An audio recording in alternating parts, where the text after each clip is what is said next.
तर माझ्या बीड जिल्ह्याचं वेगळं चित्र रंगवू नका असं आवाहन मंत्री पंकजा मुंडेंनी केलंय।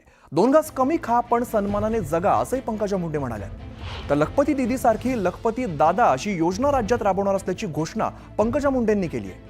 बीडमधील भगवान बाबा प्रतिष्ठान इकडे लोकार्पण आणि नवीन कामांचं भूमिपूजन सोहळा पार पडला, यावेळेला त्या बोलत होत्या।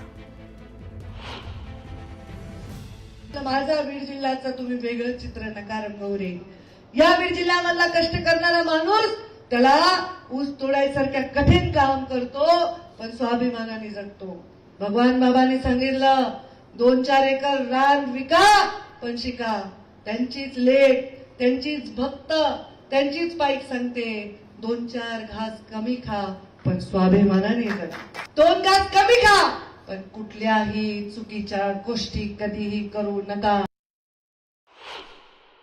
लखपती दीदी कसा कार्यक्रम मोदीजींनी घेतला तसा लखपती दादा म्हणजे एक युवा असा आपल्याला कार्यक्रम करायचा की एक युवा लखपती करायचा।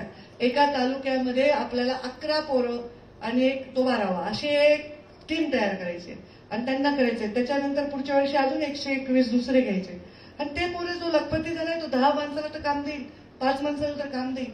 हे असं करू ना, काय हरकत आहे, काय वाईट आहे।